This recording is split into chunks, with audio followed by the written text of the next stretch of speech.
What if you put Pop Rocks up in your pee hole? Would it make a popping sound once it mixed with the wetness? You are deliberately forgetting who you really are.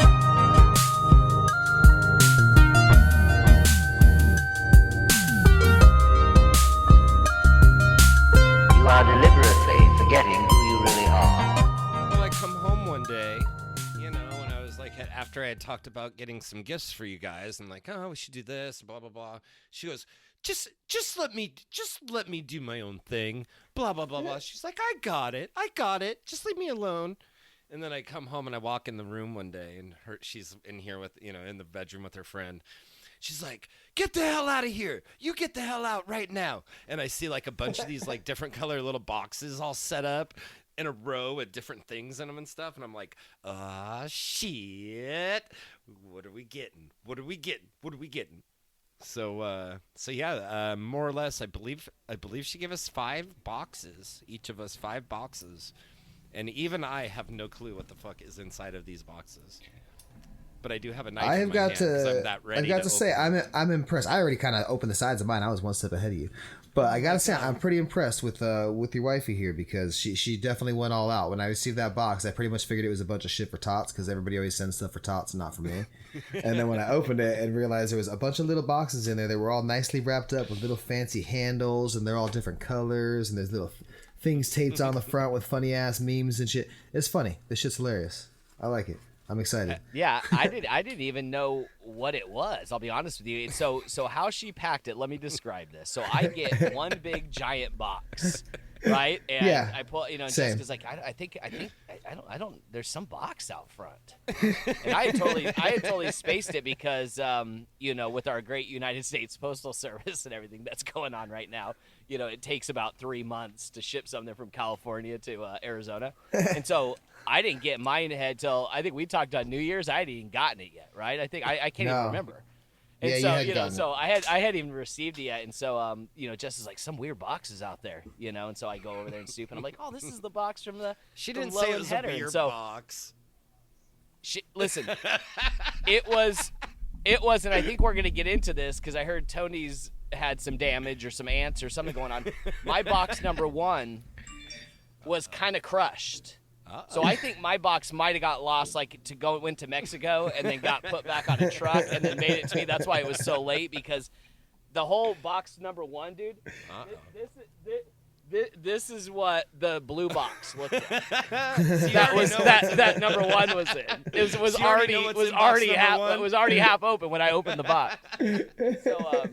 So it did look odd because it looked like Head or somebody, they had taped it, it almost looked like, the bomber or whatever his name was that sent the bomb packages out, It looked like someone had over taped it, And so I opened it up. Once I saw it on there, I was like, oh, these are these are something. Tony said something about mini boxes, and so I took them out of there. And yeah, my box number 1 was partly crushed and kind of wet. So same thing with Tony. I had to kind of take a couple things out because some things were wet in there.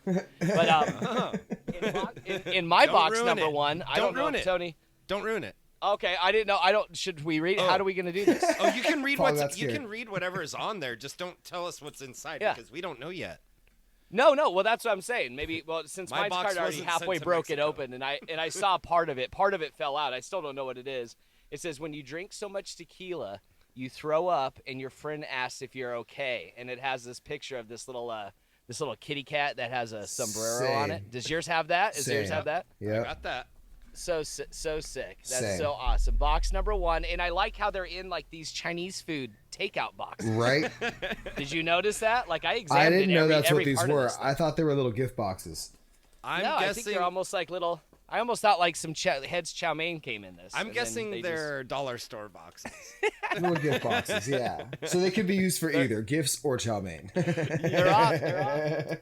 Okay, well, go ahead and open your guys' box because Tony, me and you, because like I said. Paul's was already exploding. Paul was impatient and tore his open and then made a big elaborate story. I can get the rest of it out. Now I've got to make up a big lie. All the rest of them are they just fine. broken. Just number 1. Yeah. The only piece that fell out for mine was the liquor part. I didn't. The other part I'm opening right now. So. Okay.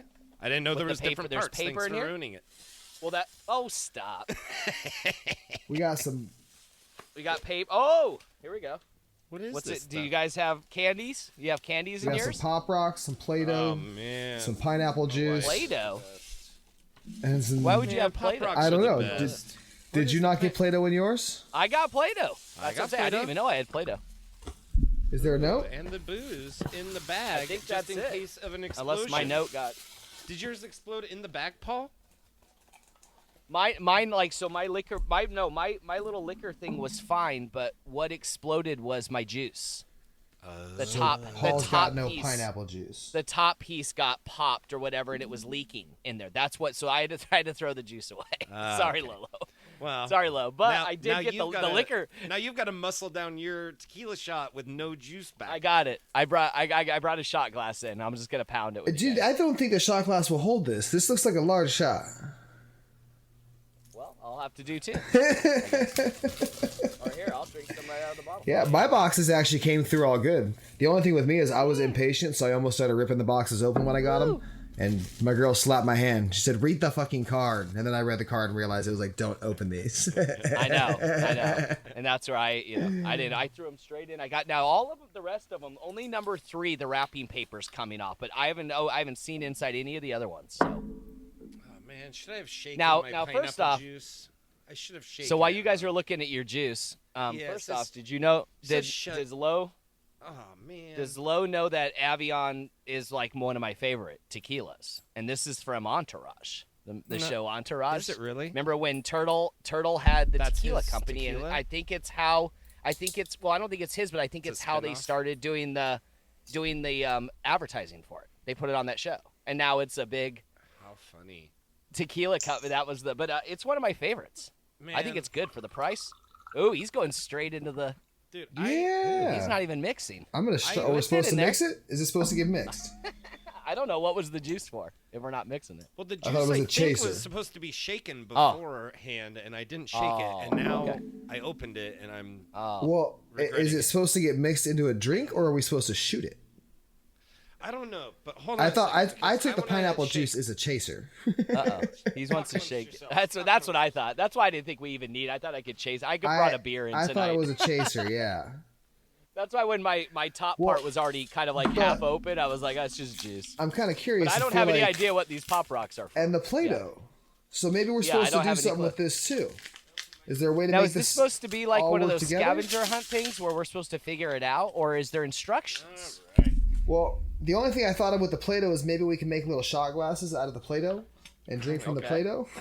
Or is that gross? I thought we were supposed You to might make have to those let little the mini Play-Doh sit out a penises. little bit, dry up. I thought you were supposed to do the mini penises like they do at the bachelorette parties. I thought that's what we were supposed to do. I was with one the step Play-Doh. ahead of you. I already had my dick formed. Yeah. Ed, what we were asking is, with the Play-Doh and the Pop Rocks and stuff, is there supposed to be an instruction with it, or do we just, what Play in with the the Play-Doh. what? Enjoy the horror. All right, this is enough. This is getting out of control. What did I miss? Play- Oh, yeah, if I could- Play-Doh. If I can describe this in the cleanest of ways, let's just say the Play-Doh was.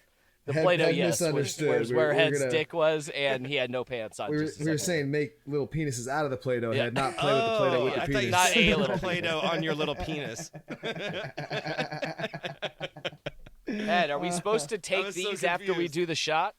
Are we supposed to do the Pop Rocks after the shot? Is that what's going I on don't with think these? that is because Paul, we all I'll be got different honest, flavored I don't Pop know Rocks. if there's any. I don't know if there's any real meaning to any of this, but Okay. I like it. That's what Me I'm too. I saying. like it a I'm very lot. I proud like of it a my lot. wife for being so weird. Did I ever tell you when someone dared me to take some of these Pop Rocks and you swallow them and then drink like a Coke and you just swallow them whole? Did you And actually it do was it? like and it made me throw. It was like the worst. It was horrible. It was horrible. I don't even know why I did it. It I'd like kinda like to exploded see in my Head try stomach. that. It just came up, and then like I just started throwing up. It was embarrassing. You know what Do I it, mean? Like, Head. in front Who of did everyone. that to you? Let's. I don't know. It was in high school. It was stupid. It was. Oh, it in was high dumb. school. Okay. That's why I was thinking like if I'm supposed to take this Avion shot and then swallow these, I was getting nervous. You saw. Yeah, you saw. you was saw a the little Pop bit of- Rocks, and it brought All you right, back, well let's and you're like, oh let's do no. our let's do our first shot and get this show going. We're already 11 minutes in. We're just bullshit. Oh, it's the best. I like so it. pineapple juice chaser, huh? All right. Yeah, pineapple juice. Did you shake yours, Tony? All right. I did. After shake it seeing up. you be upset about it, I was like, I should shake mine. Yeah, I was a little upset. Sorry, I had to run off and get an ice cube and a cup. We managed to Play-Doh dick, but we couldn't shake our juice. Okay, here we go. To Here we Play-Doh go. dicks. All right. Thanks, Lo. Thanks, We Lolo. love you, girl. Oh, Thanks. yeah, and my wife. She's our only fan, by the way. Ugh.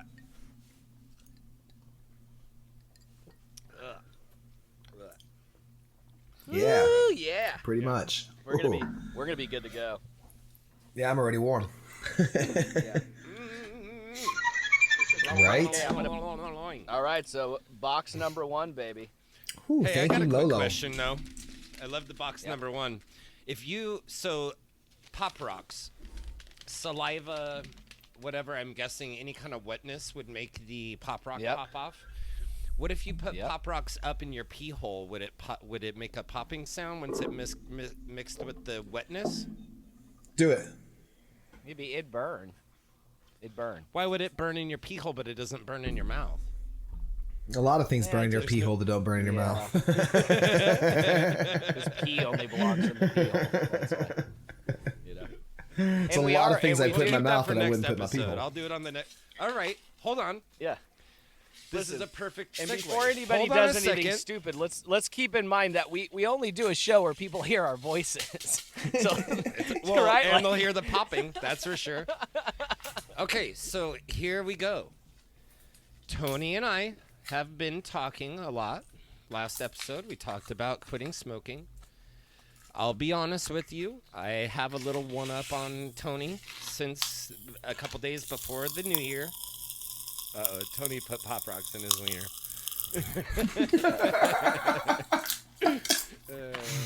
How did you get a 1-up on him already? We're only 2 weeks in. A couple weeks before New Year's. Or 1 week in.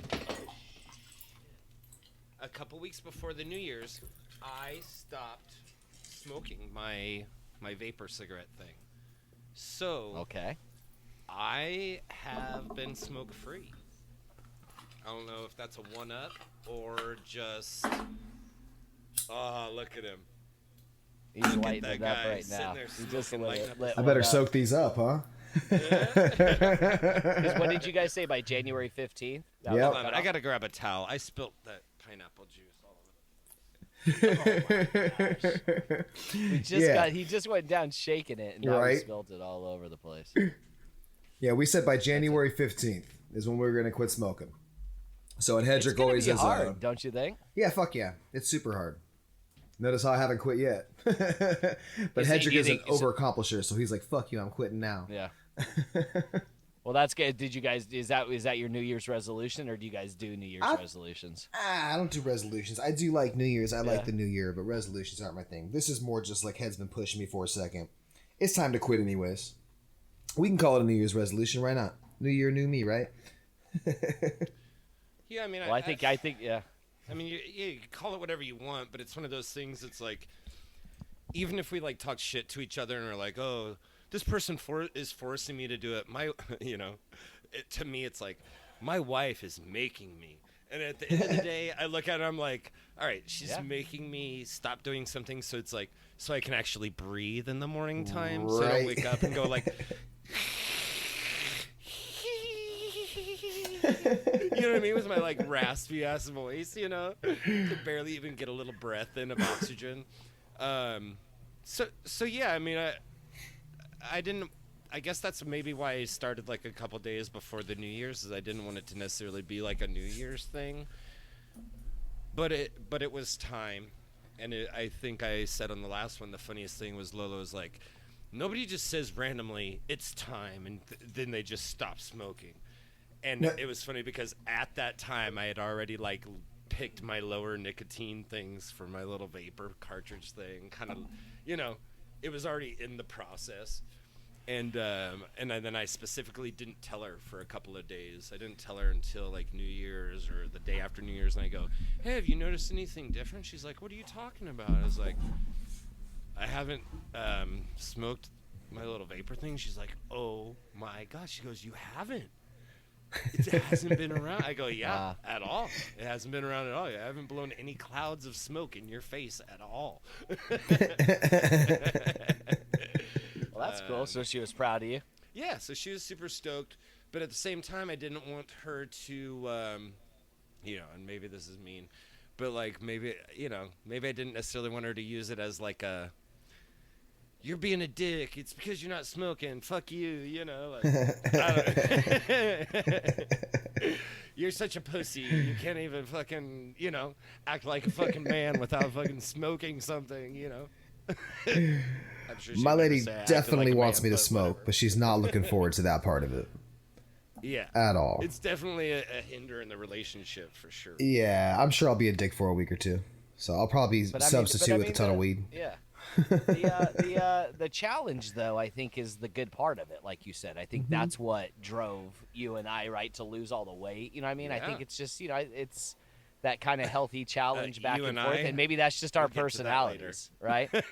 You know? and I? Yeah, we'll get to that later. I just mean more to the fact of like, but Say, doesn't Paul, that you kind look of go, great. Yeah, you dude? look Doesn't that go along, dude? Doesn't that go along? The smoking's got to go along with the health side of just getting out there and doing the exercise piece. It's got to make you feel better to not have that smoking going on, right? I'm sure. Yeah, I'm sure. Breathing, like you said. I mean, if you can't, if you only got to quit get up one in the time, morning, yeah. and I dramatically felt a difference quickly. I would say within Wow. a week or two time, I was feeling a pretty huge difference. Within a few months' time, I felt a huge difference in my lungs. So I think that's more with smoking versus the little vapor thing. When I quit smoking cigarettes, and went to the little vapor thing, I felt a difference. I was like, wow, I'm like choking stuff up. Yes, I'm sure the vapor thing is bad. I'm sure it's terrible. Whatever, we don't know. Blah blah blah blah blah. Fuck everything. But it definitely me going from smoking the vapor thing all the time to doing nothing, it didn't seem quite as drastic. And yes, stop making penises with your silly putty, Tony. Stop making hot dogs. I was making a poop.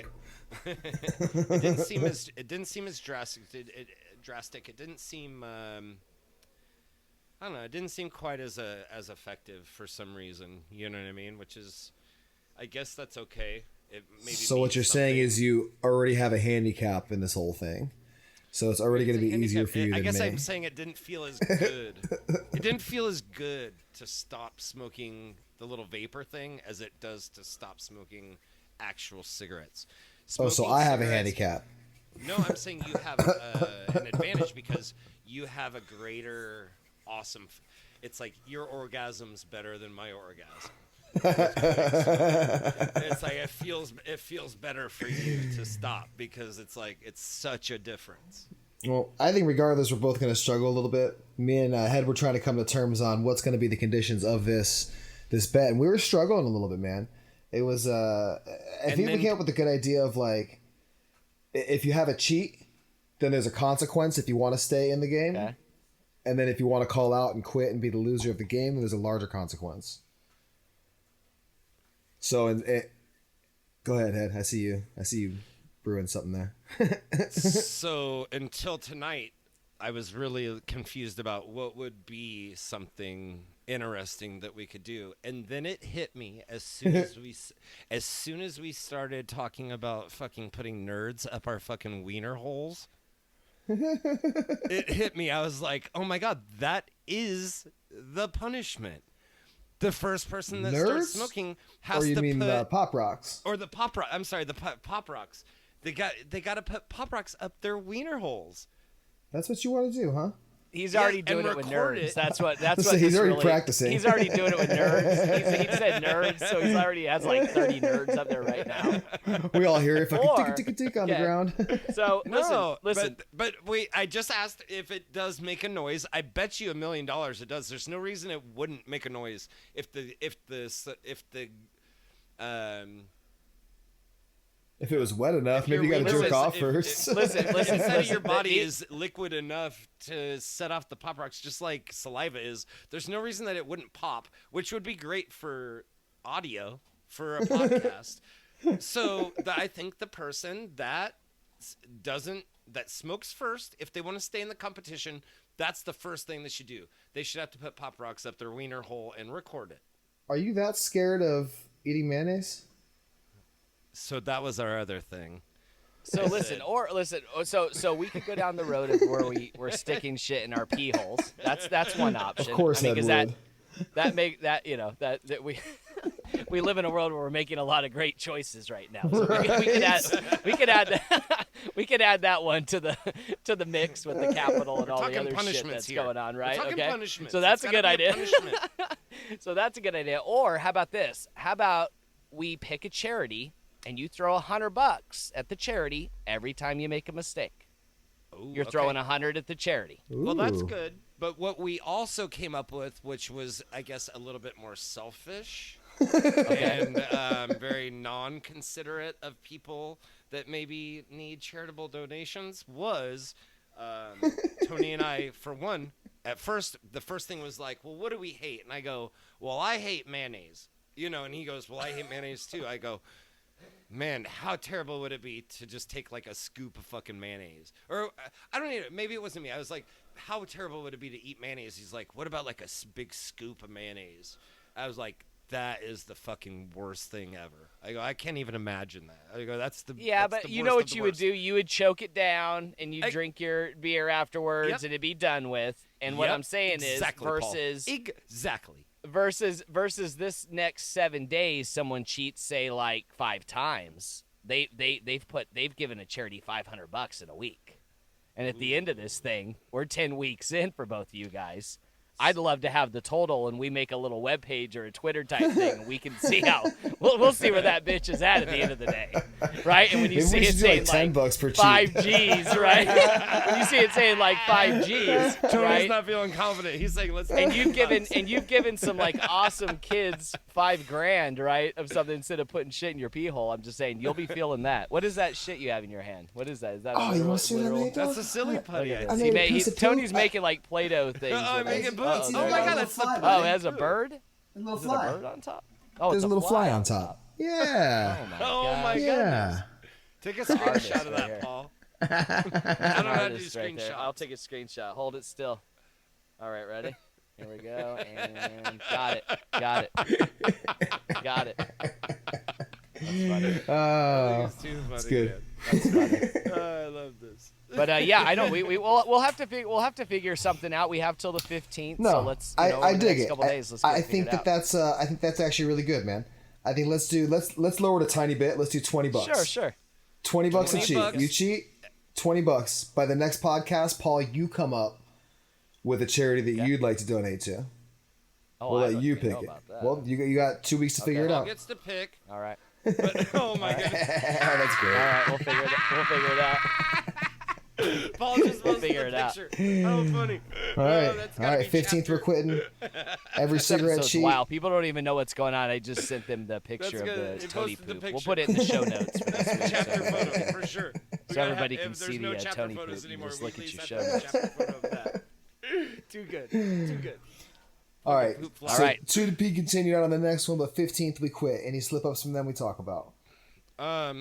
So, I mean, And if not, then Head's gonna kill something because he's fucking crazy. hold on though. But we got to talk about it a little bit though, because I mean, I do like the donation thing. Maybe we should do like maybe we should have to do like first stage is the mayonnaise thing, second stage is what did I just bring up? Doing the Pop Rocks up the wiener $20. hole. Oh, okay. Third stage, and which is what Tony and I said was like the one thing that maybe, I don't know, made the most sense / kind of benefited us. I guess it's more selfish, more so than giving to the charity, which would maybe be fun to do the charity thing every time we fuck up too. But the thing that Tony and I were talking about is maybe buy the other person a plane ticket or go and visit the other person. Obviously, Hawaii to California, you take a trip to see the other person. It's a little chunk of change for sure. Or how about the person that loses has to pay for the other person and Paul to come to Hawaii, period. Ooh, now we're talking. But now you get it. Yeah, but I kind of feel like I don't have any skin in the game, so I would have to do something with losing some weight or something. Nah. No, Tony just wants to hang. The punishment is hanging with. I love this. I love this competition. The punishment is going to Hawaii and hanging with Tony. Yeah, but the loser has to pay for it. It's awesome. Yeah. If we can get over there, the $400 a ticket. It sucks, but you're still just hanging out with friends. It's awesome. I love it. Yes, we should do it. But either way, I think we just do that either way. I think great. we're all going to need that after everything anyway. Right. Wow. All right. So So 15th, let's just start. We'll start with the $20. And how do we keep track of this? I guess is my it's gonna have to be an honesty thing. That's it. Wives and girlfriends. And it's gonna have to be on the women. Yeah, to tell us. my lady You know says she'd what I'm saying? fucking call me out for sure. So I'm sure Hedge can get a text anytime I smoke a cigarette. So let me ask you this: how long is this for? Because if somebody doesn't quit and they keep smoking, it's forever. Yeah. No, it's not forever because that's not realistic. Because if somebody starts smoking again and they're like, "Fuck this, I'm not doing this. I'm not gonna." Well, then that's when they Let's lose. just be realistic. For maybe a week. Do it for a week. If you can't stop smoking for a week. A week? I was like, what is that? That's not quitting. It might take longer than a week. Yeah, this is going to be an ongoing challenge, dog. I could start Yeah. smoking again next year, and at that point, I'm already you done. guys out here. I'm just saying, I'm already done smoking. So, I'm just trying to be nice to you. I don't know. Didn't you and Paul do a weight loss thing together, and you fucking ended up fucking losing that? Yeah. I yeah. did So there's a chance you did could pretty lose. good. Lolo could stress you out, and you could start smoking again. It's very possible. How about we do this? I How love my about we wife. I love my wife. from? It's How very about we possible. try to get through this month and let's see where it's at. You know what I'm saying? Like, let's take it a week by a week. Stop smoking. I mean, you've already stopped. Why would you start back up? Me? Let's just stop. Yeah. Well, I'm not Just go ahead and starting keep back stopping. up. I'm not a Keep dumbass stopping. smoker like Tony. You don't need a you I'm don't need not a filthy, you don't need to ridiculous, worry about stinky $20 smoker and this and that. like Just stop Tony. it. You know. Trying to be nice to Tony and not make him give his whole life savings away to charity, some charity that Paul picks, fucking drummer charity or something. When he said $100 a fucking cigarette, I was like, "Whoa, buddy." Yeah, let's slow this down a little bit. I might want a cigarette every once in a while. All right, so we got to come to a conclusion on this, so it's not the whole podcast. All right, $20 a cigarette. Donation or smoke to a donation to a charity of Paul's choice that he'll announce next time on the podcast. Perfect. And then if you ultimately lose and call out of the competition, the loser has to get the other two people on the podcast a ticket out here. I got one more way if you want to do it a little simple. All right, throw it out just there. keep track of it, and what we do is in 90 days from now, we do a straight up. Tony smoked twice, Head smoked once, Head's the winner.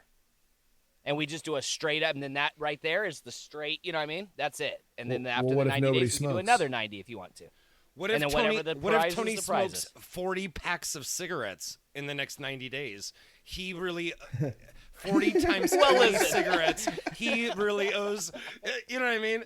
I don't even know what that is. 20 times 10 cigarettes. That's what $200. I'm saying is he owes $200 times every pack of cigarettes he smoked. That dude can smoke. I'm just saying, it's Okay. like we better. What make, I'm that's, saying that's is, why I did was you trying hear? to give Did it you a hear? time limit? I was trying to be nice to him.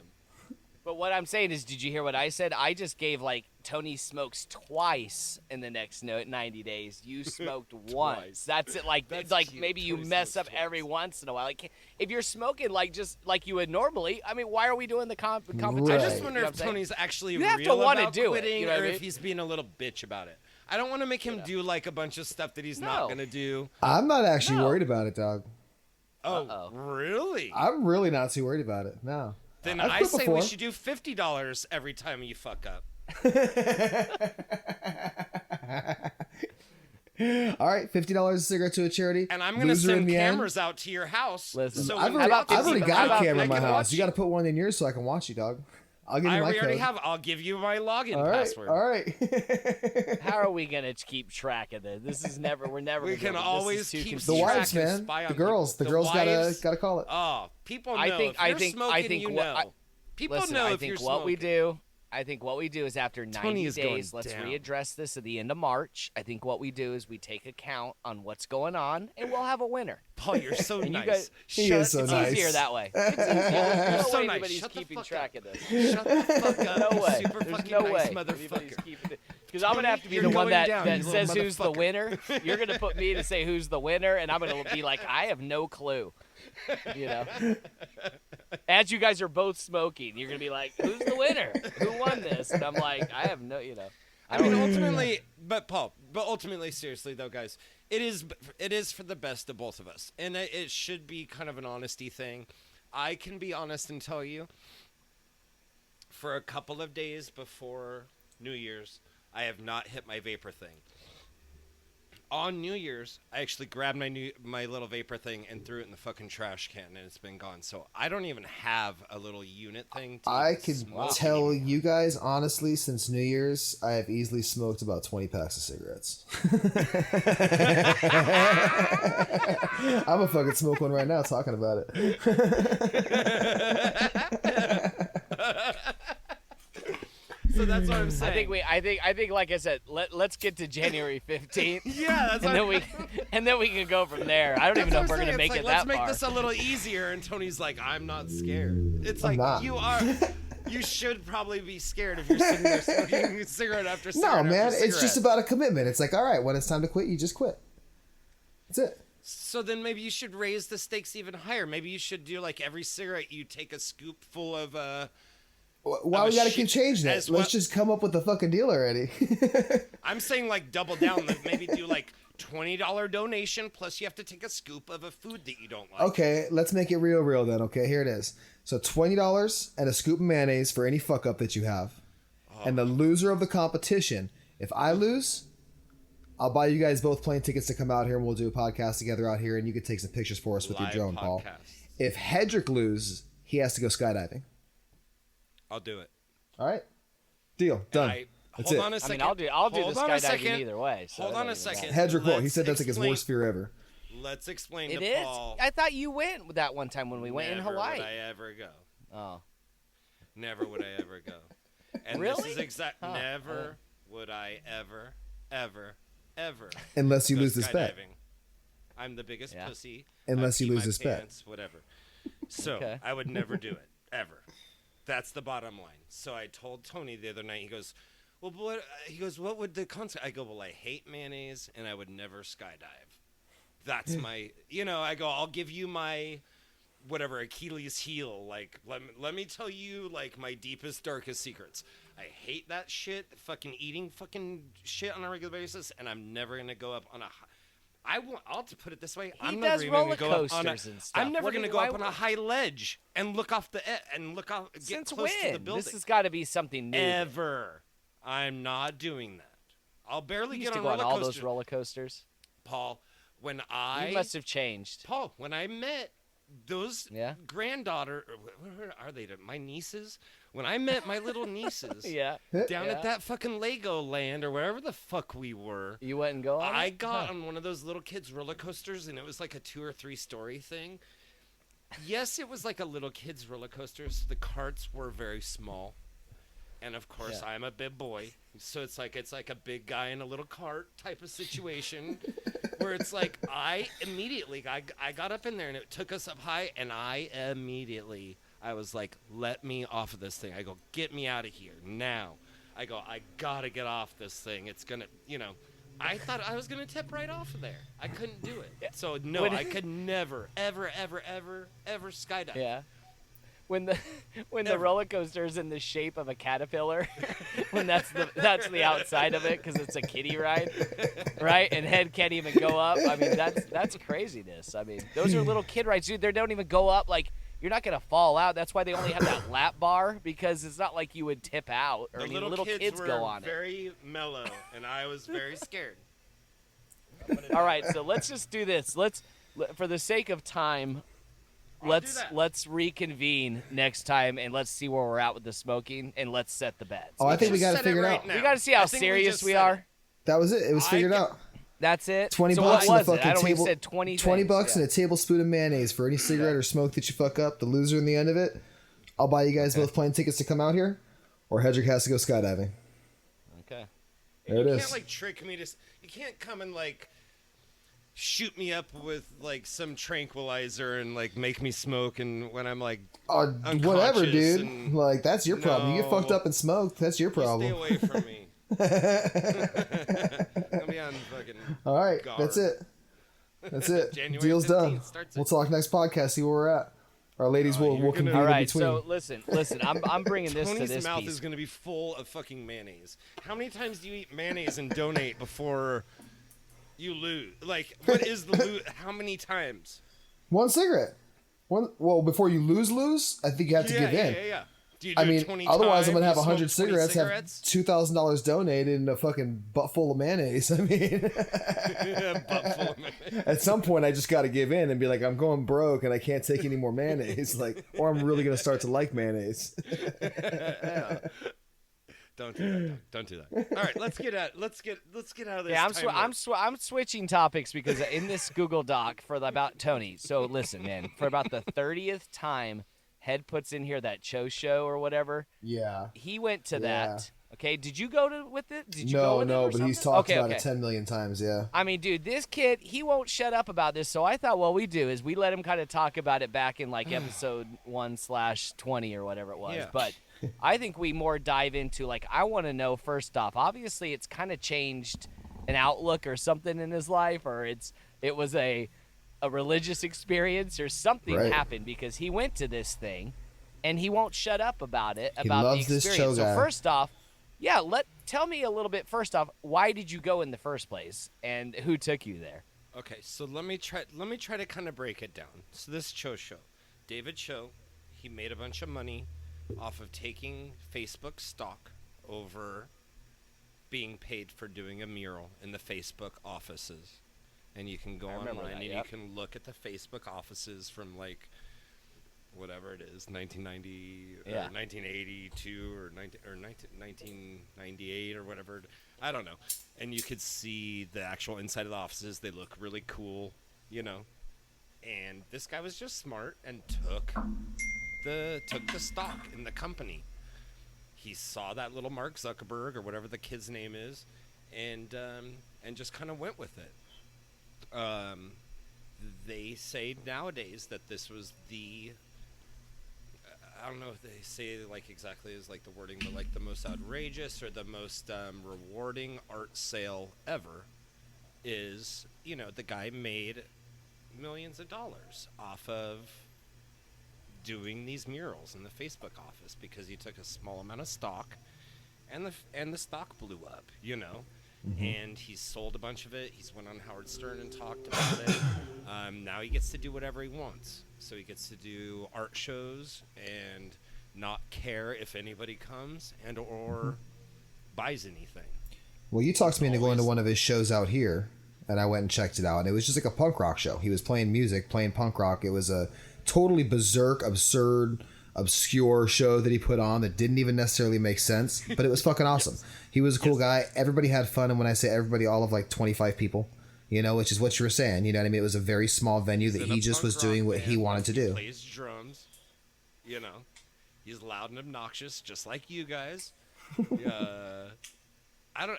It's like I don't exactly know, but it's like if you had a lot of money, what would you do, and where would you try to put your efforts toward? You know, what would you really try to focus on if you really didn't have to do anything? And Okay, I so guess that's this guy- okay. So you knew those things going into it before you went down to do this. Did you know? I mean, obviously you knew the Facebook thing, right? We So had he talked about that before.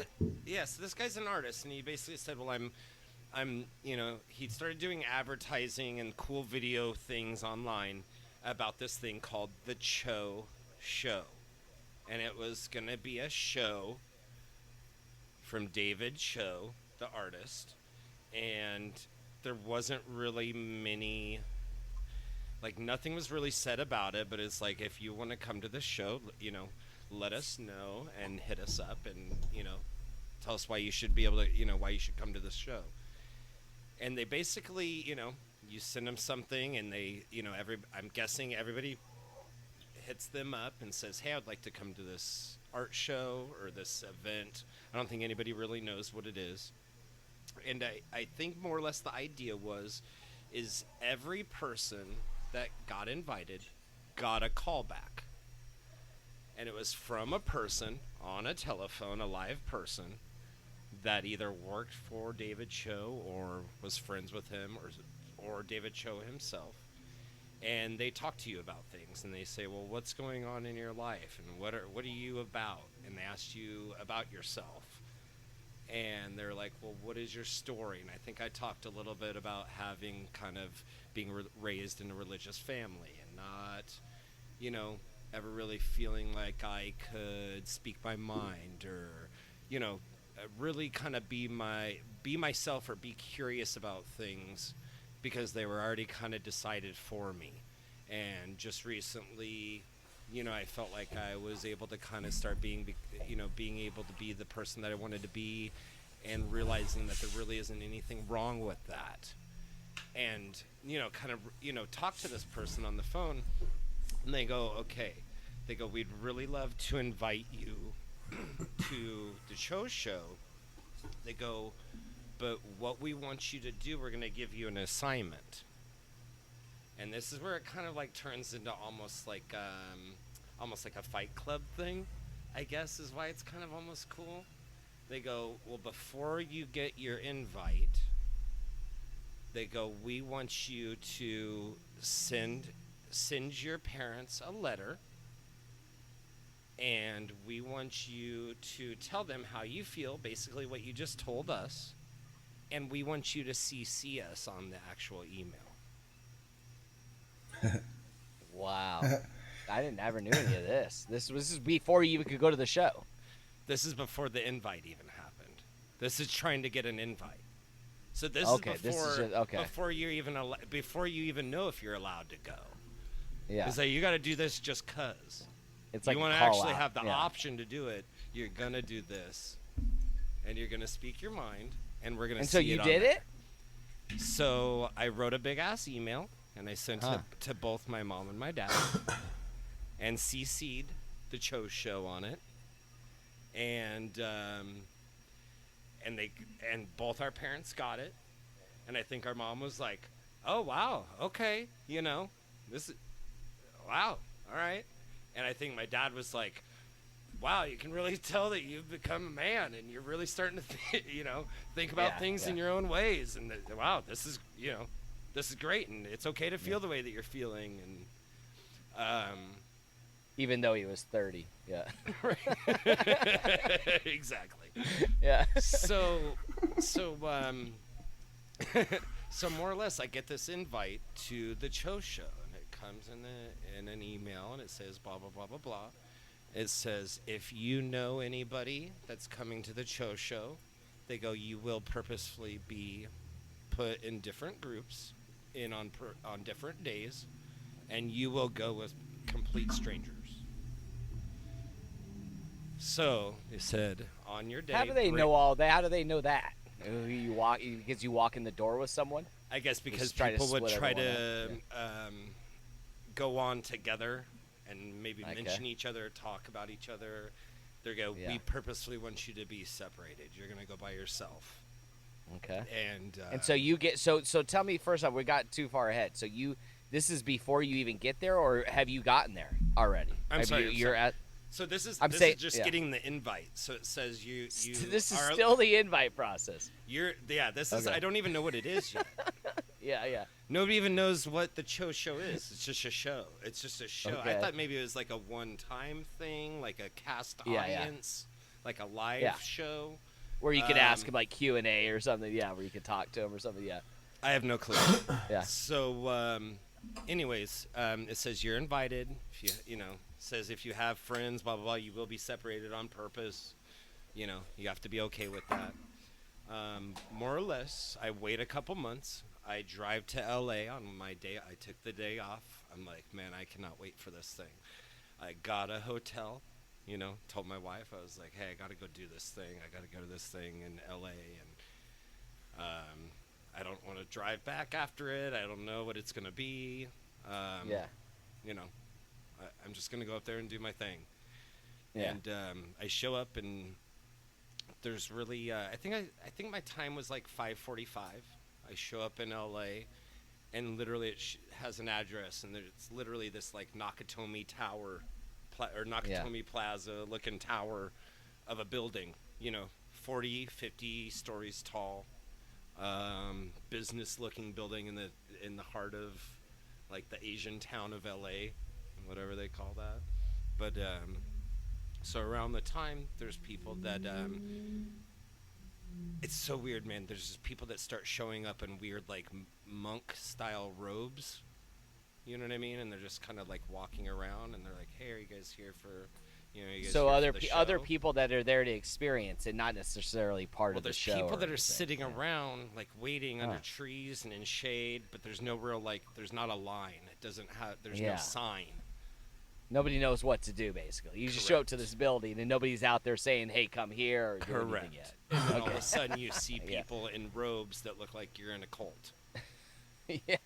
Yeah. And they start walking around, and they're like, "Hey, are you here for the show?" And they're like, "Hey, what time are you here for it?" They're like, "Go show up in front of the building around this time."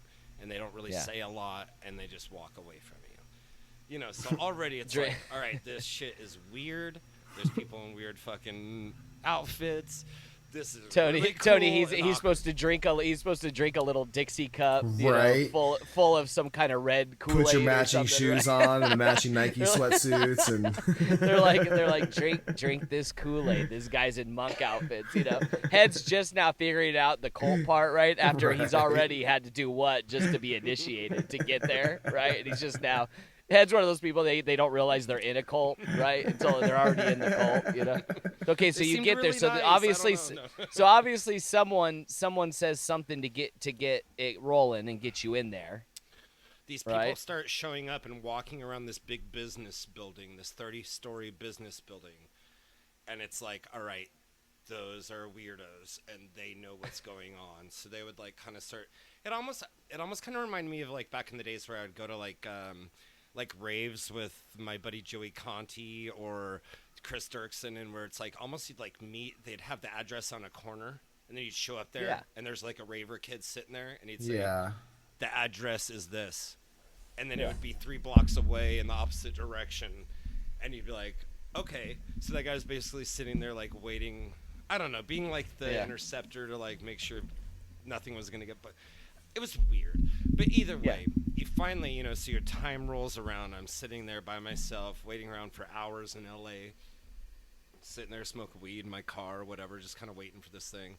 And you go in, and there's literally like you walk into this business building, and there's like a check-in station. There's girls sitting behind a plexiglass. "What's your name, sir?" You tell them your name. And they'd say like, I think it started with was, "What's your favorite food and what's your favorite time of month," or something. They made some kind of like nickname for you, and they'd put that on your little badge, and they'd give you they slide across like a little white suit, so you'd have to put on a full white jumpsuit with a little hood with little goggles on. And then all of a sudden they'd say, by batches of people, 15, 20 people in your little batch of people, they would load you into a room, and these little elevator doors would close. And all of a sudden there was like the lights would come on, and there was like this 30-foot David Chow image in front of you. And it was David Chow, like a laser light, like a Tupac Coachella. David Like Chow. a hologram. hologram. Yeah. A hologram. Correct. Yeah. So there's a huge hologram of David Chow sitting there. And he was doing all kinds of like weird stuff. But you could tell, like when you went into this room, like, I mean, I guess the best way I could explain it was like you were in an insane asylum. So it was all like white cloth, but like padded in sections with like little rivets in the walls. So like little poofs. And then the floor was like really a padded, low. padded room. The floor was low. So I don't know how this elevator, or I don't know how this room was really there in the first place. So this was walking into this thing. This is walking into a building, and then all of a sudden you're in this weird, low half room where you're on these padded room, like a padded. How many people go? Like how many people were with say you like in your 30 group? people in a group, in a big group. Oh wow. Would go in. So at it was a time. so it was a big thing. Like they had big groups of 30 Yeah. people going in at a time. Okay, so what's scary is like, so I went in and I sat down, you know, and then all of a sudden you'd hear like the David Cho voice, and he's like, "Hey guys, how's it going?" You know, and you like say stuff like maybe it's like a recording or something. Yeah, you yeah, know? yeah. And he's like, "Hey, John Manley, how's it going, buddy? It's good to see you, man. Thanks for coming down." You know, so it's like, all right, well, this isn't. It's not just like a loop that's played over for. He's sitting there. Yeah. He's watching you, and he's talking to people, and he starts talking about like his insecurities, and all of a sudden he comes up on that big hologram and stuff, and he's like, "There's no way that I could, you know, ever come out there and deal with like meeting everybody." He goes, "So the next best thing I could do is like get this huge ass fucking hologram, make it fun for you guys," and so talk to us a little bit in the little waiting room.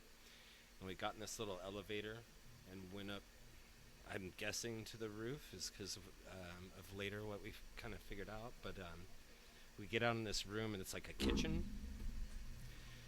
And there's a pair of boots. So if you can imagine a pair of boots where the toe of the boots stretches out longer and longer and longer. So if you can imagine a pair of boots that stretch out maybe 30 to 40, 50 feet. Okay. So it's like an art piece that he's created of some sort. Sure, that looks like an optical illusion or something. But there's like real people like in the kitchen, like cooking and stuff like that. Like I know it sounds crazy. That, and would like, you what just I'm go? saying, And would you just go through and would you just go through and look at it, and then they would take you? So was there a guide, somebody that would take you to the next room? There's like somewhat of like a guide and somebody kind of like walking you through, and they would kind of tell you stuff, but it was real kind of like weird and magical and kind of dorky sounding, you know, like basically like people goofing around, but there was no like art or anything like that. It was just like complete fucking like weirdness. And like the pair of boots, but the experience was kind of the show. Is that what the whole purpose of this thing was? I can still remember the pair of boots. If I look at a pair of like cowboy boots to this day, all I can think about were how long those boots were. For some weird reason, it was like weird psychological thing. Like for some reason, all I can think about when I see those boots is how long those boots went and spread across the whole surrounding of the room. It's like when Willy Wonka, Tony, he starts walking and he goes into that little room and it gets smaller and smaller. Right. Remember? And he's like, is this room getting smaller or are we getting bigger? Right? That's kind of what it reminds me of. You know what I mean? Exactly. But I guess what I'm saying is at the end of the day of this.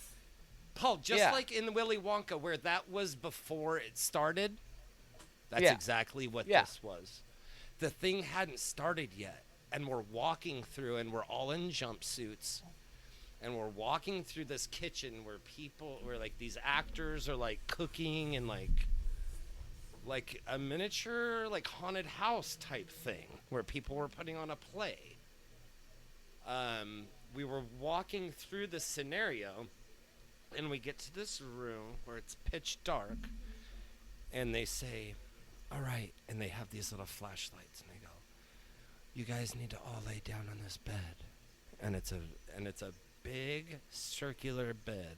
I'd say maybe about 15 feet by 15 feet in a big circle, and it looked like maybe it was put in like the middle of like a carpeted office building, with like those weird tile ceilings. Yeah, the ceilings. Where it's like every 18th one was a light that would like glow fluorescently, but none of the lights were on, so it was just pitch dark in there. And they said, we want you to lay down, and everything was like, you know, like white blankets hanging off of it and stuff like that, so it looked like real cozy. So by this time, you had already split off into like separate, smaller groups and stuff like that, which is really weird. So like certain people would take certain people and go to certain areas. And we laid down on this bed, and they'd say, you know, and there would be like a track playing over top of everything, and all of a sudden the bed started moving, and there was people that were rolling this huge 15 by 15 circular bed around the carpeted floor on wheels, but they were spinning it around in circles like they had planned it out, as far as like people would be on there to make like almost a ride about it. And on the ceiling, things were hanging, different lights and different things would hang down. So as you were on your back on this circular bed looking up at the ceiling, different things were hanging down and showing to you. And eventually it went by certain, what I would describe as like windows into your imagination that were realistically rooms that you were rolled by, where there were people acting out certain situations or scenarios. It's weird. It's really weird. How long did this whole thing last from beginning to end? Hours. Oh, I forgot. Hours? We got up. So we took the elevator up, and then we get up top, and there's a shaman guy, and they do the sounding baths. We ever done one of those? So imagine like 40 people laying out on top of the 40-story building with an open view, and you lay out there and you relax and you start doing like breathing and like meditation type stuff, and they come and they put like big bowls on your chest and on your body, and they start doing the sounding wand type, kind of rolling the little things around and getting the vibrations I know what you're talking of the about. bowls to start ringing. But then you're talking like 30, 40, 50 different people up on this roof with different bowl sounds and stuff. Man, it was just I think it sounded like to me like you thought at multiple stages like you were only like halfway through. You're like, oh, it's just beginning. I think it started as soon as you got to the parking lot. Yes. I think that's when it started. Do you know Definitely. what I mean? Like, Sure. I think I don't think anything was a mistake. I'd almost like go as far as saying like it started even way before. It started when you wrote in with your insecurities. Oh, absolutely. Or your... Absolutely. But it was weird. On the walk up to doing the sounding one, they had like an altar type thing. And you could tell that like certain people, they were saying like they had you could tell like every person that was there was individualized and asked there personally, so you could tell that like each person, it wasn't every person was write an email to your dad and CC us on it. I think I was the lamest and easiest one of it. A lot of people were like, hey, I've always wanted to write a book, and like one person was like, I had to write the first chapter of my book and start writing a book to get the invite. And they said that they had to bring the thing there, whatever it was, so they had me bring out like the print, like I don't know, like a printout of them telling me something, I don't know, a piece of paper or something, and leave it there like on a little tomb or like a little altar type thing. And there was all types of weird stuff there that you would never ever imagine. And I'm sure there was just all kinds of weird kids that were writing about all kinds of weird stuff. But yeah, I mean, that's just to kind of get in and get going. So let's wrap it up with this. And I guess what I'm saying is, why do you think it's made such a crazy impact on your life, and why do you think you continue to talk about it? So I guess I would say like I'm only like half the way through of like even telling you what it was and what I experienced. So you go by these little rooms, and I guess what it was kind of like stuff that David Chow had lived through. And then it got to the point where they made you sit down with paid actors in rooms at a dining room table. And they had people that wanted to talk like, God, how can I express it? Like say you never, like one thing that happened when I was in the room was like, so we were sitting around at this table, and there was like these paid parents, like these actors that were parents, and they had these kids that were, had never had the opportunity to tell their dad how they felt about something. Their dad had left them, and their thing was like, they had to come to terms with how they felt about their parents leaving them, or, somebody, doing them wrong. And there were people in there, like grown humans, that were breaking down and crying and yelling and getting like violent. You know what I mean? Like with these actors. I don't know, like, Yeah. It's like, I don't know if it was other people that were paid to be there and there were people like mixed in, but like it was wild. And I don't expect that it was normal people that were put through such weird visuals and stuff that they were emotionally caught up in that. But I mean, even the idea of putting an actor in there, like you said, mix it in where you have one guy that gets loud and stuff, and he's supposed to, right? And then to make But you Paul, feel a I certain don't think way. it was like that. I don't think it was that. I'm saying even I if think it the was, guy it's still yeah. genius, a genius Of idea course. to integrate something like that in to make you feel a certain way. Yeah. Do you know what I mean? Like, or to get those people to open up further, right? Like, oh, well, that course. guy can do it. Do you know what I Yeah. mean? So I mean, Well, that this by dude itself, too, you know. David Cho. I mean, I've seen him do a couple of interviews. Joe Rogan being one of them. He's a disturbed dude. The dude had a fucking weird, fucked up childhood, and he even has he's got all kinds of issues, social issues, anxiety, shit like that. Even talking to Joe Rogan, like he was weird as fuck. And Joe even had to calm him down a couple times and be like, let's take it easy, maybe not go there. You know what I mean? Like, Started get it back crying together. and stuff. Yeah. Yeah, he was cried on there a Yeah. couple times. He I has want to say, great- like he's great- a mentally great disturbed episodes. individual. Great So episodes, for super sure. interesting guy. I'm So, sure that's so where have this they show ever sprouts done from. anything? Have they ever done anything like this again? Have you So- ever heard anything so of listen- it done again? So listen, we're not even through it. So we finally get to This fucking guy, All man. right, well, now I want you guys to go. So now I want you guys to go and release some energy. I go, release some energy. What the fuck are you talking about? We've been watching this weird shit. We go into this little room, and there's a punk rock band. And all of a sudden, we walk in, they shut the door on us. And they're like, 1, 2, 3, 4. And they literally, it's like, Paul, it's like listening to fucking people with amps in a very small, confined room. Yeah. Playing loud, It's just chaos. there's a punk rock band playing, Yeah. and there's 7 people, and they're like, "Hey, come around the microphone and sing," and it's like you're all singing in the microphone and like screaming shit. You get out, and finally you walk through these weird tunnels, and there's weird people running through in these weird costumes and things dangling, and the rooms are spray painted and decorated weird, and then finally you get to a point where one of those people that were dressed weird or in the fucking robes out in the fucking parking lot are finally like, all right, so for this next part, we don't want you to start, we don't want you to be talking loudly. We want you to walk through and check out all the artwork. If you want to look at something, just let us know, and we'll shine the light on it. And we're like, what do you mean shine the light on it? And they go, all right, come on in. And it's a pitch dark room. So I'd say like a whole level of this Nakatomi Tower building that was a whole art show in the pitch dark. So each person with 7 people, or your little group that was sitting at your 6-person table with your mom and dad that were paid actors or whatever. You got to walk around these 6 people, and those 6 people had one person with a flashlight. And that person that had the flashlight worked for David Cho, and he would walk you through and show you the individual paintings by flashlight. So at the end, you got to walk through there one by one, painting. You'd say, "Hey, can I look at this over here?" And they'd be like, "Yeah, hold on a second. Here you go." And they would shine the little flashlight over on that painting, and you could check it out for a couple seconds.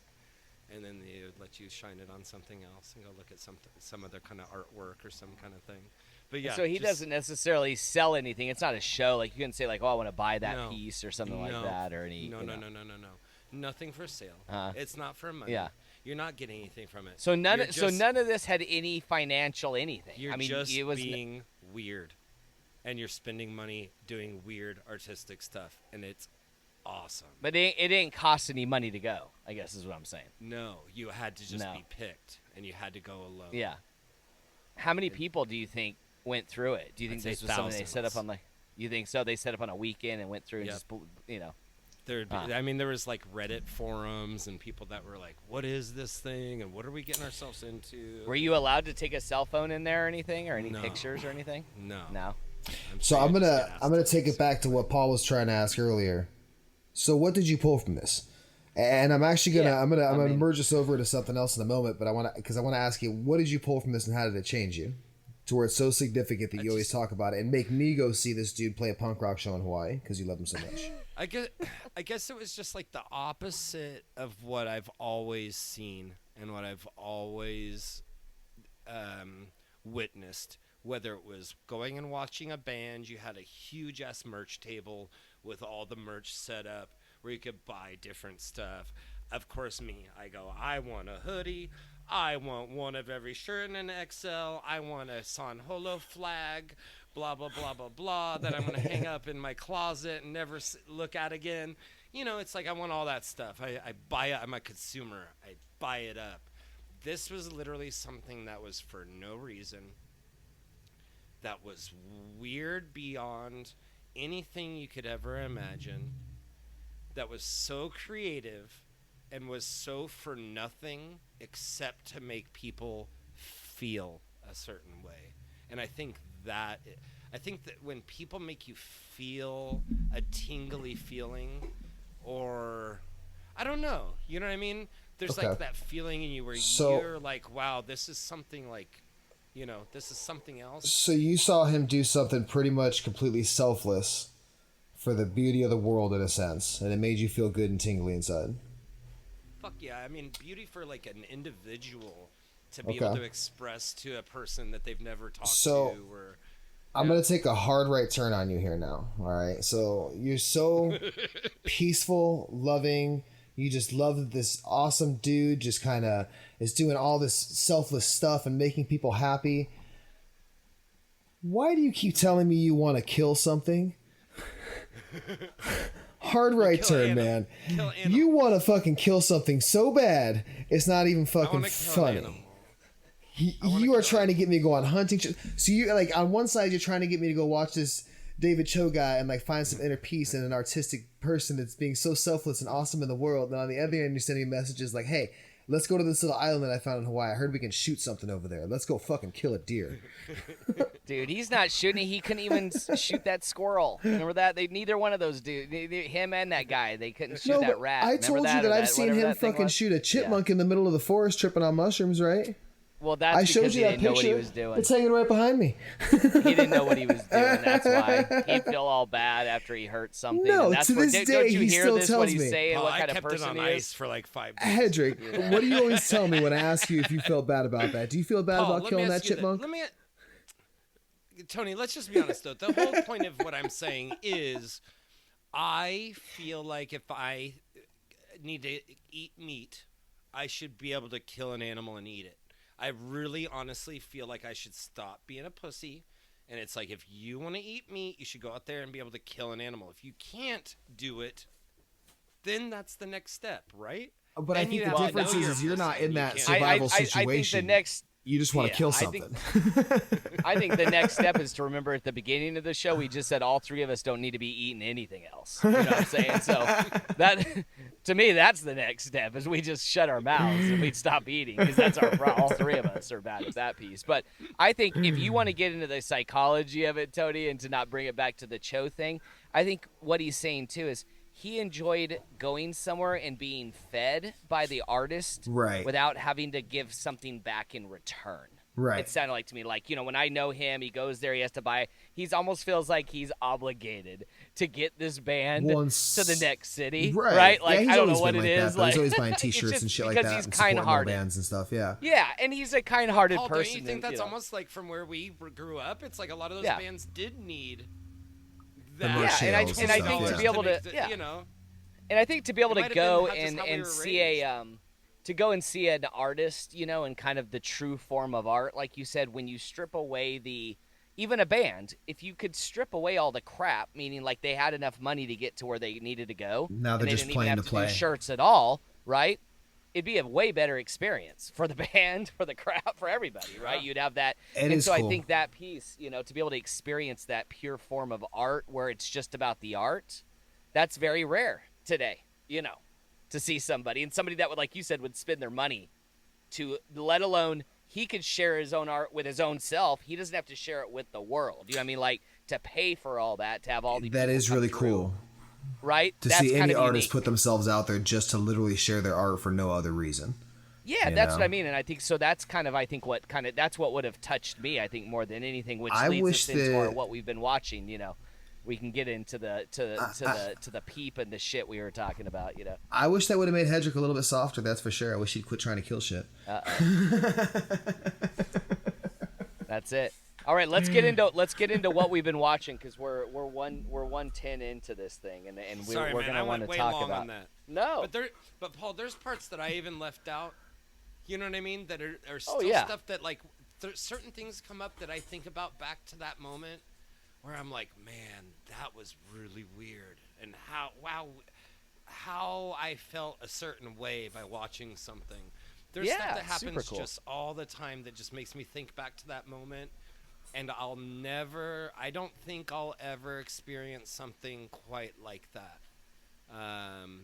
Ever. But dude, what I can say, and I think Tony can attest to this, is I don't think there's too many people that have the courage to do the part that you did of just sending the email. No, most people going out right there. Yeah, do you see what I mean? So so I just think that's what's unique about him, and obviously unique about this Cho guy, is he specifically selected people, right, that he knew would be courageous in that standpoint of writing a chapter of their first book or writing this email to their parents. So that's kind of cool by itself, I think. I wonder if David Cho knew that you fucking capped a chipmunk for no reason with a BB gun, if he would have invited you to a show still. At the end of everything, they sent you into private rooms that were just completely white with a video camera that was just constantly rolling. And they said, go in there and you could talk about whatever you want to the camera. Did you tell them that you shot a chipmunk? Of course, everybody's like, wait, what are you talking about? We'll talk about what? And they're like, and they about just leave whatever you want. Yeah, go in there and let it out. Yeah. And I talked for a good I don't know, 5. You know me, I'm talkative. I talked for a good 5 minutes, and they left us in there for a good another 15 minutes after I stopped talking, where I'm like, okay, they wanted you to literally feel really weird, awkward, alone, and literally you're sitting there thinking about what you just witnessed and what you saw, with a fucking video camera pointed in your fucking face. Did you have to did you have to sign a not release, like a release or something that they would use it for promotional purposes or something like that? Stuff that you wouldn't film stuff, and that you wouldn't tell people about your experience, and yeah, for sure. NDA. That was the girls that checked you and that gave you the outfit. Yeah. And my favorite part about it, so when we were laying on the fucking beds, and they were rolling you around that fucking room or whatever, that little lavatory. I can't remember what was hanging from the ceiling. There was weird shit hanging from the ceiling, but not like one of them. It was like a million of them hanging from the ceiling. I can't remember what the actual thing was. I'm sure somebody could go look it up. Hey, what was on the fucking roof during the Chow Show? And I'm sure it would say it. But during the, so you're all laying on the bed and they're rolling you through, and here comes David Cho running through with a big spray can and just spray paints people, So when you're done, you walk out of the place and you have your little suit on, and there's a big spray paint fucking slash through the fucking chest of it, or across your fucking face or whatever you fucking ran past and spray painted. So fucking cool. So fucking cool, man.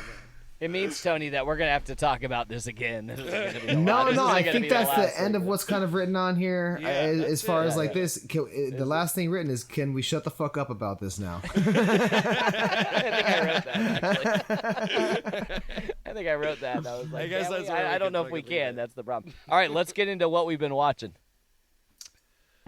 Lil Pete. You know what I've been watching? You guys really want to get embarrassing with it? Yeah. I've been watching Reba. You're hilarious. Reba. Fucking Reba, man. You're getting desperate for shows. I've watched everything. We're watching Reba right now. So you guys finished Cobra Kai?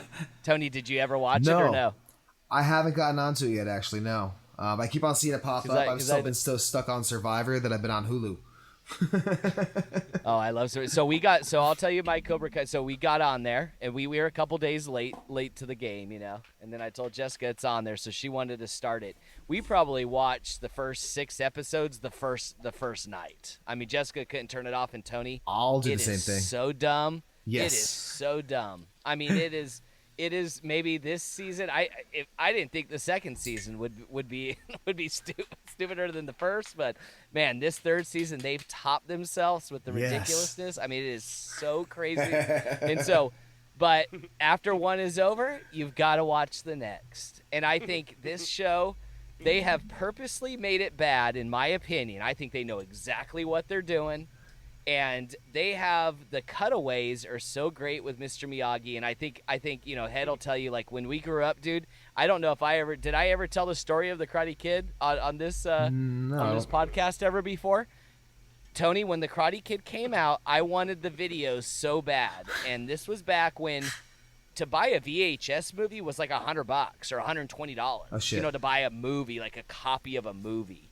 But they had video stores, and this is before Blockbuster. These were just little mom and pop video stores. I remember those. And yeah. You remember, just in the little strip center. I'm starting to remember this. This is weird. And my dad paid some guy under the counter to illegally copy me a VHS of the Karate Kid because I loved it so much.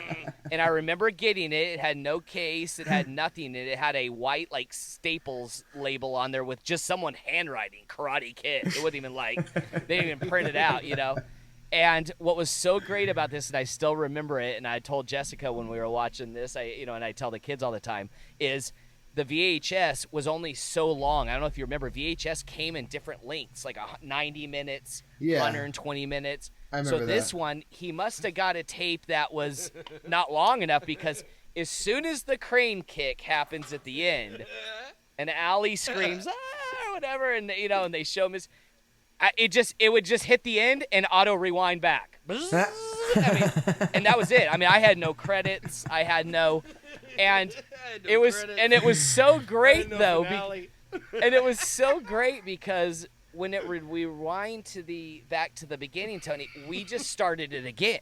We didn't turn it off, right? Like, I don't know if you remember VHS. It wasn't like a DVD where it goes back to a main menu and then you have to hit play again. No, it just plays VHS, again, like, it rewound, and when it got to the beginning, it just kicked on.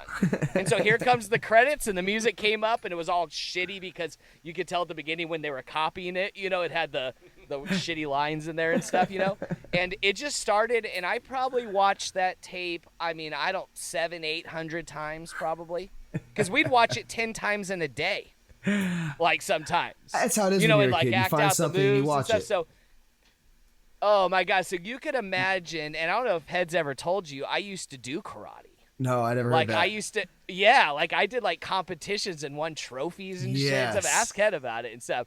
And so I'll have to pull out some pictures and show you with my trophies. But dude, so when this Cobra Kai came around, I think that's why like Head was saying. Like, I thought Lolo would like it because it reminded me of, like, 90210 with karate. I think I just like it because I was so invested in the movie, like, knowing all the lines and stuff. And so when they do these flashbacks, with Mr. Miyagi and stuff, it's just, I'm right back in there. It's like I'm watching that VHS tape. That's what we were saying about it the first time. It's like that sentimental value, that connection that you have with the movie. It makes you like the show because the show's horrible. But I love it. But somebody's watching it, right? I mean, is it just people my age, Head, that are watching this on Netflix? I think it's people that watch The Karate Kid and then possibly young people. Yeah, I would guess they're shooting it towards our generation who have seen it, and then the young generation that's probably just seeing this stuff for the first time. Because ask Head. The girls are like kicking each other's asses. If it's number 3 on Netflix, everyone's watching this thing, and every age frame is watching that. Because ask Head, Tony, it's so ridiculously like girls are like kicking each other's asses and stuff. Like girls like pull out like metal, like brass knuckles and stuff, and they look at Head, don't they? And Head, don't they look like they're from like Beverly Hills? I told you I was done with karate. Why would you make me bring up karate again? But they're like all hot. It's like a soap opera. And then they fight, they have like a little droplet of blood come from their lip, and it's like, oh, I'm still hot. But I have a droplet of blood. It's awesome. I watched the No, whole it's season just in like 2 days. it's like a soap opera. I'm kind gonna of. catch It's up on almost that like today's season soap 3 opera. for sure. I've been stoked for And it so to come I'm out. embarrassed. Hey Tony, do And yourself so a favor and don't watch Yeah. it. It's not. Oh yeah, don't watch it. It's horrible. But the reason what I wanted to say is what I thought was so good is that through all this, the show's ridiculous or whatever, but the kids have been so into Karate Kid now. You know what I'm saying? Because they see us watch it, and we had to go back and watch the whole trilogy again. Right. 1, 2, and 3. I did too. And I literally ordered them. did you? Yeah. Did you? Yeah, fuck yeah, man. And now and now my little 5-year-old, we have these cool towels that you wear in the summer here in Arizona. You wet them, and put them in the fridge or whatever, and then you can put them on when you go out and walk or whatever. They have different He designs wears on one of them and those stuff. as his karate, bandana when we go down to the grass, and he walks He's around. too And so funny, that now the little kid. kids, oh my gosh, so now the kids are just, so I think that's where Head was talking about. Like, it's kind of cool. I mean, it's 30 years. Yeah. It's been. It's a trip. Is how long it's been. So to see like my 5-year-old be just as into it as I was, Right. is pretty insane. It's cool. Yeah. I bet it actually even gets you back So into it pretty- to a degree too. You're like, fuck yeah. Yeah, it's just fun, because he even runs around and says like, why do they call him Daniel's son? He didn't understand what that was, like, what Daniel's son was. All right, let's get. Okay, listen, we're 120 and let's go straight into the peep, because Okay, I have but I at have this I have point, stuff let to me say go about take peep. a little peep pee. Okay. You go take a And you pee. take a I'm little gonna- I'm peep gonna pee, start. and then You know guys what? hang out, and then I we'll come actually- back and we'll do a little peep. I got a question for you, Paul, while Hedrick's peeing. Yes. Okay, perfect. Yes. You must have written this in here in the notes. Pea steam. Why do I see pea steam in the notes? I didn't write that. No. anything in the production document thing that we go off of that just is like words like that, is always going to be Head. Well, I because- asked Ted the other day, and he's like, I don't know. That must be something Paul wrote in there. So, did you see? So what was funny is what happened to you guys? Like, so last Monday night, were you guys supposed to sit down and chat or whatever? Because all of a sudden, I opened up the Google Doc. I didn't get home, and then it was late. It was like 10:30. Yeah. I'm like, they're probably not on there. And I opened up this Google Doc, and it looks like Head had just like taken like a brain shit onto this thing. I It think was that's like what he did. 7 pages of I just, gave a shit about it too. I said, dude, are you just like writing all? He's like, well, yeah, these are my ideas about the thing that I'm gonna. I was like, I don't know what any of this means, man. Yeah, it was a jumble fuck. And then He was- I he have was to drunk. go in. You and I have to go in and like clean this thing up. I took all of it and put in there, And but yeah, no, I don't. I have no clue what pea steam is, and I think we just let that go. 'Cause That just might got be another, stuck like, in there, 25-minute huh? story from Uncle Head. From my Head. my kids always say. My kids always say, Uncle Head, what's Uncle Head doing? I'm like, he's gonna be talking about pea steam. So, it's one of those. All right, so what we've been watching. So let's set it up here. Header told us last week we had to watch this little Peep documentary on Netflix. Everyone's Is that what it's called? What do you mean? That's And so- is that what it's called? Is You that what just it's called? watched It, right? I didn't know if it had a name. Did if you it was just peep called or Little what? Peep. Did you peep or what? Come on, man. So who wants to start? Go ahead, Paul. Okay, so I got done with Peep, I think last night, and I texted Head. I'm like, I got one word for the Peep. And I think he was nervous. I think he was like, oh shit, And I was like, I'm not going to say anything about it. Dude, the Peep documentary was fantastic. It was a good documentary. It was Yeah.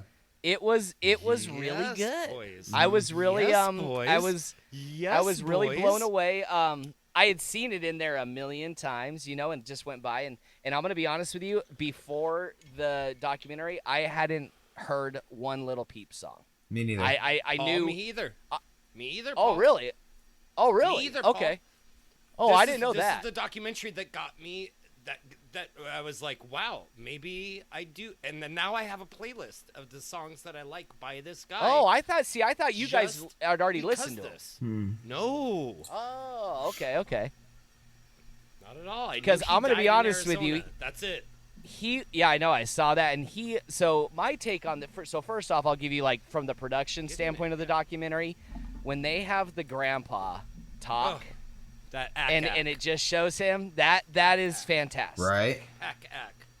So Peck. that Yeah, was Peck. that was the first thing. I mean, right from the beginning, when that would happen, and it would show them together and like walking together, and he always accepted him for who he was and stuff. And like, That my was God. fantastic. So Paul. fantastic on that piece, yeah. Paul, I'm shivering right. I have shivers right now. But we hearing can't you give talk spoilers away. about I'm how just good telling this you what is. I like from that Well, piece. So that was I'm that was shivering hearing you talk about how good it is, and I'm getting teary-eyed.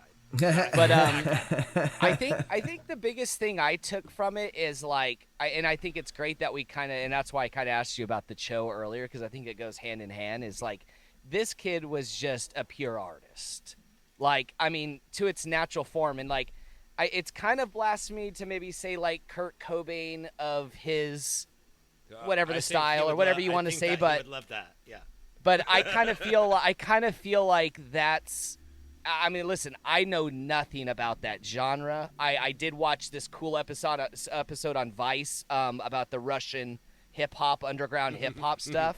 So I have been into all this stuff, but I would never listen to that probably on a daily basis. So I knew nothing about it, but to see that burden that this kid had to carry on his shoulders for the sake of all his friends, you know what I mean? Like, that reminded me of exactly like the Kurt Cobain, in my opinion, is why Kurt Cobain, I don't think, could handle the situation either.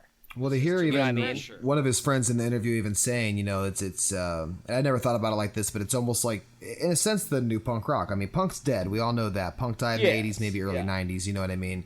But it was a movement. It wasn't necessarily just a music. It was a movement of people. And I guess that is kind of what the new punk rock is, in a sense. You know what I mean? Like, the music doesn't fully appeal to me. I probably listen to a couple songs and get into it here and there. The music still doesn't fully appeal to me. The story of the kid, it was a cool story. The kid seemed cool. Like you said, he was a true artist. He really just wanted to put everything out and just put his art out there and let people hear it and do it as a collective and get together and do stuff. And it was pretty impressive and pretty rad. His whole story and the way the documentary was put together was pretty fucking cool. Like, hands down. How do we like that? I think that it was cool that he chose to do the thing downtown in the grimy part of LA. Yeah. All the fucking bums and everything. Yeah. They did the little drop house type shit where like all the kids would hang and fucking record and come up with music and just for the art, parties and shit, and they perform shows in it's rad. It's just something like that where it's like where you're that young. You know what I mean? And you want to do something special, or you want to do something that's impactful. It's like, my brother probably more than me, when we were younger, he wanted to do, put on the movies when we were really, really young.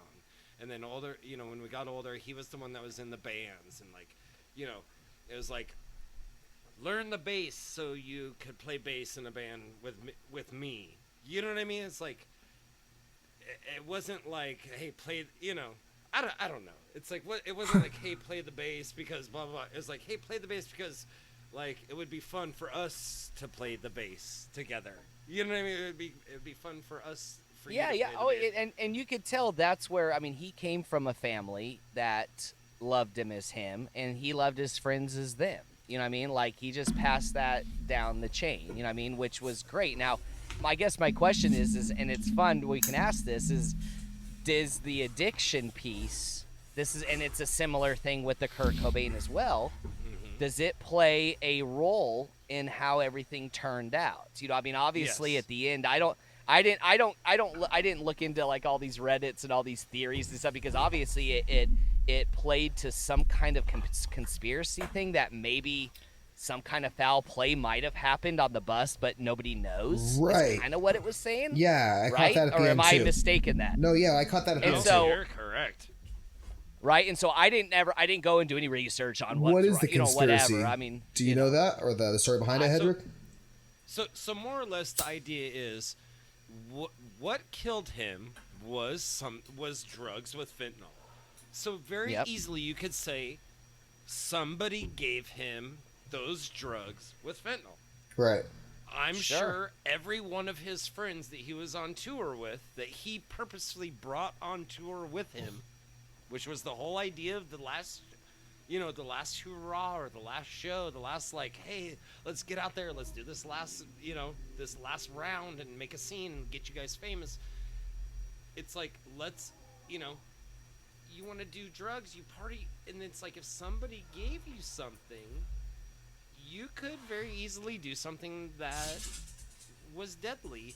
But dude, I mean, he could have gotten it, let alone from all those friends on the bus, dude. But he could have got it from any of those 3,000 kids that were out in that audience. Yeah. You know what I mean? Like, there's no way could... of ever knowing that. Now, I guess what I'm saying is when I hear you say, you could pick it up off the ground and be like, "Ooh, look at what I found. Yeah, Let's do that." It's like it doesn't matter. I just mean more like when you just got done saying the words "the last hurrah" kind of thing, and that's what I got from it. And I'll be honest with you, when I hear "the last hurrah," I think the drugs are over the top abundant. Because it's the last result. Do you know what I mean? Correct. So instead That's of drinking exactly a what I 12-pack, feel like. we're gonna drink a 24-pack today. Yeah. You know what I'm saying? No, Yeah, We're going and that's all the what way. I think at the end of the day, and that's where I guess what I'm saying is that's the sad part, man, because, that's obviously what he used to cope with having to carry this burden and to pay for these people's lives, basically. I mean, these people were counting on him to make hit records so they could live. That Paul You know what I'm is saying? into And this so, movie. I love that Paul's right? into it. And Yes. well, I glad like that you story. liked I it. like storytelling. Like I'm way A more great into story, this right? guy than I am the 50 something things to smoke or whatever. Like even the music, I guess I can more get into this guy's stuff, I guess, than I could that piece, And so, but dude, I like a good documentary, and this was fantastically done. I didn't know anything about the kid. I wasn't running out like Tony and buying any records or anything like that. But tonight before we put the podcast on, tonight I put before the podcast, I put some Little Peep on before a couple songs before we were getting started up. So listen. Boy. I'm a fucking schema boy. It reminds me of what's kind of funny is it reminded me I just finished Atlanta. I had never watched that second half of the second season. I never gotten to finish that. I still haven't, so don't ruin it for me. Oh, dude, it's so. It reminds me of Just this do it. world. You know what I mean? So, it's so good. The second Paul, I'll season's be so honest good. with you. I watched the first season, and I'll be honest, the first season was like, the whole time through, I was like, this is like a 3 out of 5 star show. 3 out of 5 star No, the show. second the whole way season's good, through, and you know what, then man? As soon as the last episode hit, I go, Yeah. it's a 4.5, 4.5 star show out of 5. It's I don't know. It's but weird. going into the second season, that's the show. It's that pacing. It's kind of that style. But what's kind of cool in the second season is he takes 3 or 4 episodes and what's his name's not even in it anymore, and he just directs the other characters, and they kind of do little side stories, which is kind of cool, But so Atlanta kind of reminded me of this. But I was blown away by it. I thought it was really good, and I would recommend it to anybody especially people that like that style of music. Right. It was or definitely even well interested, done, or even people that are like, fuck. What the fuck is SoundCloud or whatever? I don't even know what it is. What it's called? SoundCloud rapper. A SoundCloud rapper, yeah. That's liked what my it. girl said, and we started watching it. She's like, "Oh, we're gonna watch the SoundCloud rapper." And she knows. Ask her. And I mean, really, honestly, SoundCloud, it kind of was just like the audio website, like the YouTube for audio. You know what I mean? It kind of just was the similar thing. You put your playlist on there. But, dude, one part that I loved is when a guy's talking to him and he's like, he would sit down behind the computer and he'd be like, I don't even know how to use these microphones. I don't even know how to set my levels or whatever. And then he'd be like, that motherfucker, he's lying. Because those records would come out and his vocals were killer. And he like, you know what I mean? And I even, it just, to me, it really touched me because you could just tell how humble of a person he was. Like, even from that statement. Dude, you're making me, Paul, you're making me sad about Little Peep like, fans like would I probably just be mean, like, like, oh my God, you're making me cry right now. But dude, like, that's what I mean. Like, that's what I kind of got from this thing, and this is why I liked it, is because you could tell deep down inside, like, he didn't even want to be this big shot in front of people that already were like, dude, you're the shit. Like, we already know you are. You don't even have to act like, and he would still pretend to not be that, even though his own friends knew he was, Paul, Tony, can we talk about my favorite part in the whole documentary? when he was so fucked up, and the record going producer out on guy the stage. came to the Yes. show, and he goes, Yeah. and he yeah. told him, he goes, I don't think I could do this, man. I don't think I can make it through the night, you know. Yeah. And he went out there, and they had the video of it. They had the fucking video of him going out there and just being so off and just fucked up and like mumbling through that first song. And then as soon as that second song hit, he like opened up and was like all in it. I don't know, maybe not Paul, but I'm sure Tony and I could probably, you know, think back to like a point where you were fucked up and all of a sudden you kind of snapped to and like all of a sudden you're okay again. Yeah. But like you could tell that he, you know, he was on it. And then I love that part where that record exec was like, and I knew it was the problem when he came to me at the end and talked to me and said, I told you I have this. And he was like, you didn't tell me I He said, I told you I could do like, this. like, no, you were fucked up before. Like, you know, it's so... He was wasted, But even that piece, this is where, see, I took something from it where do you think it's a coincidence that he just happened to have that happen that night on the night that the record producer was there? I think once again... I bet it was. I think it's pressure. I think it's self. Exactly, Tony. I think it's called self-sabotage. Yeah. Do you know what I mean? Like a lot of this happens with, especially if you're an addict or you're something, right? Like the night that you're going to overdo is going to be the most important night that you better not overdo. Yeah. It could just be like that's the night you're going to overdo. Do you understand what I mean? Yeah. And so that's where even that piece, like I felt that, like when he was out on that stage, I felt once again that pressure and just that piece that, and then at that point he got himself so over the top, that he couldn't even go out and do his job at that piece, you know, even which just, probably at the same time killed him at the same time probably. You know what I'm saying? Like it was probably this internal. It's literally the battle, this demon battle, like inside of you, right? Do you know what I'm saying? This, Paul. Do you know what I'm saying? And I could think of that like with him, like up on stage, like from the artist standpoint, he was probably like, shit, this is not who I know I can be, right? But if I do become the person that I know I can be, it's like I have to take these drugs, right? To cope with that. Do you know what I'm saying? So it was like an internal struggle. Well, that's where I kind of saw it from in a sense. Is he had so much pressure coming at him that night. It's like, okay, I'm going to get a little extra fucked up so I can handle this. Yeah. You know? Been there, done that. I think that was the plan all along. I think that was the plan all along. Or to cope with the other people. It's like... Correct. Just anything. You know. Well, you could tell from the beginning that he didn't necessarily like big groups. I mean, they're even talking in the beginning of the documentary when he's first starting that his girlfriend at the time is saying, you know, he's saying, well, when you go into places, are you embarrassed to be with me? You know, are people looking at me? He didn't like the attention even necessarily. You know, he just likes making the music. And that's why, and that's why I think he played down even his talent and, you know, knowing what he knew, and he didn't play that up because he didn't want any of his friends to feel lesser. You know, he was just that video kind of of him on stage all fucked up though. You know? Like you said, I mean, it was pretty amazing to see him that wasted on, and they were just letting him be up there too. I mean, he was sitting around watching it. Yeah. Well, even the crowd is like into you it. Could tell, you're you like, could tell the crowd was like, it was like, what's going on here? You know, they were just standing there. You know. But is it weird because like I think that almost those people that go to a show like that where the people are about being and I guess it bounces back to even the 93 Feet of Smoke stuff.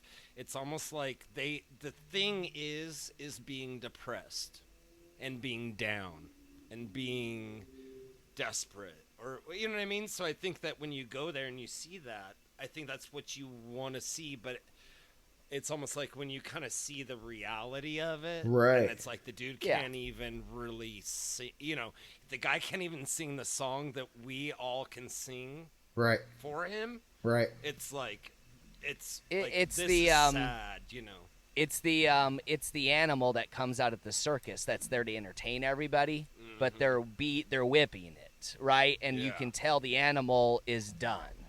You know what I'm saying? Like it's sad, right? In some aspect, and that's kind of what you get with that piece where you've got the crowd watching this animal, this monkey doing its backflips through the hoop while they're beating him, and and that's the piece that yeah, I mean, you can understand where the drugs come in. You can understand where this, and listen, he obviously also as well, like, I mean, he was homeless for a while, like for a long time. Right. He had no home. Like he just Hey, lived Paul. out of people's apartments making music. so- Can we just play? Can we play a little peep song at the end of the episode and just let it happen? And if somebody says something, we can just take it. It'll down, just or- they'll rip the whole podcast down. So I So- mean, if you don't want to have this We'll episode put it on there, there, and if it happens, I'll take you can a play like a picture. couple seconds. Here's you a know? question for you, Paul. Yeah. So Yeah. if they would have just legalized drugs, then maybe he wouldn't gotten the fentanyl. I don't know about that. He would have taken so much of something else, dude. I don't think the fentanyl. I don't even know. Like I agree with Header. I don't even know if I would even at the end of the day say this is all that happened. Who Yeah, knows? that's You true. know what I mean? That's But true. He would That's have true. taken some, dude. It's the struggle, or he would have taken a shotgun and put it under his chin. You know what Yeah, I'm saying? maybe. Like either way, either way, That's a- like When Either you way. when you don't have the fentanyl to run to, Right? Yeah. 20 years ago, you put the shotgun underneath your fucking jaw, like Cobain. You know what I mean? Which is I don't weird, know, it which is seems weird like- You can because hear it in the Cobain kid's coulda, lyrics you know- too. I mean, the kid definitely didn't. You think Cobain? Yeah, He you didn't like think the Cobain world. could have. He was rich enough to get enough heroin to have a heroin overdose. You know what I'm saying? But he chose to. But do he has to that, say he didn't you die know. from that heroin overdose, though, did he? That's true. So I mean, Just having yeah, fun dude, with I that, really. man. I really like the documentary. It was way better than I thought it was going to be. I didn't know anything about it, which I think was great. You know what I mean? Because I went into it raw. So what's next week's going to be then? What is Head going to Well, for give the us for first next thing, week? I will make you a little playlist that I've Okay. enjoyed that maybe you could check out and would be your little, Okay. your little peep playlist, little P Okay. playlist, little LPPL, LPL, LPPL, little LPPL, man. Come on now. Listen, I'll check it out. So So that's it. what Playlist. I would like, so what I would like to do, since we did a video, I would like to maybe try to switch it up a little bit and maybe go like video, audio, video, or something like that. But buddy, what is my favorite? And I have no clue where I even have it stored at on my phone. But the Mike Posner.